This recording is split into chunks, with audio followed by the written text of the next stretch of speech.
All right. Good morning, good afternoon, good evening, YouTube preppers, prepping outside the box. I'm Josh, and we are going to get into the topic I told you about this morning during the GOAT. First of all, go ahead and take your findings or memorize them, however you want to do it. I do not really care. But anyways, we're going to be talking about how to bug out.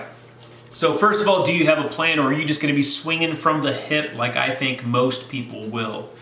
I consider most people thinking their last resort is going to be bugging out for everything, but is it really going to be the best plan for you? So you'd have to kind of consider the findings that you did this morning. And that's what we're going to talk about. So earlier, like I said, we had the GOAT and we started mapping out your surroundings and all this kind of stuff with routes and your neighbors and all that kind of stuff. And we're going to take that info and we're going to see if we can identify the best time that you should actually bug out, right?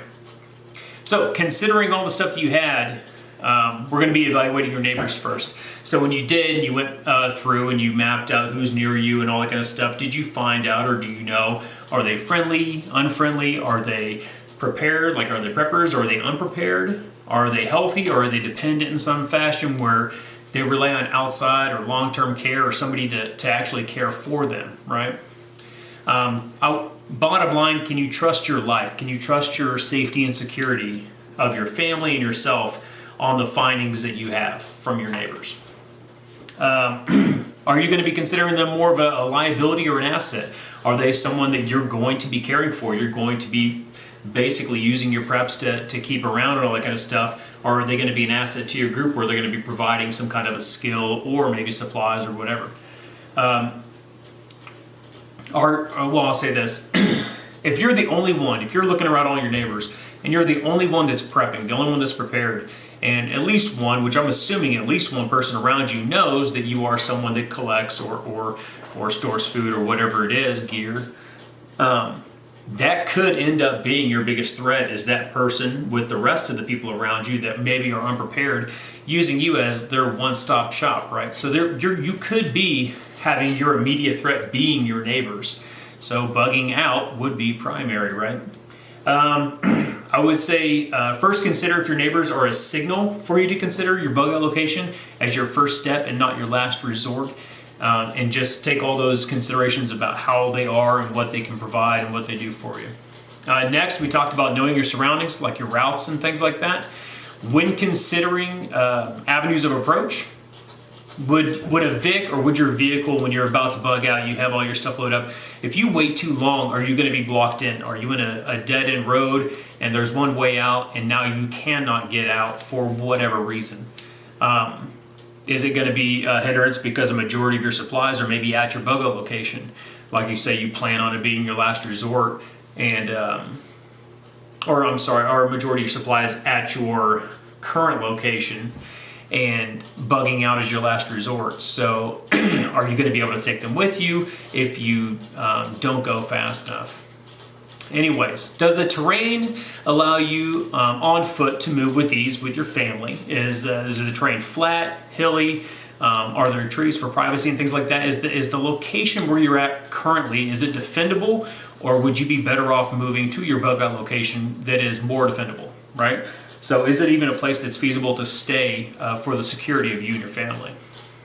Going back to your neighbors, and I don't know if this is always considered. People say they're gonna stay with their neighbors and build their communities, but are your neighbors staying there? Are they all collectively staying there? Or are you going to be finding yourself doing the defense and security of that area by yourself?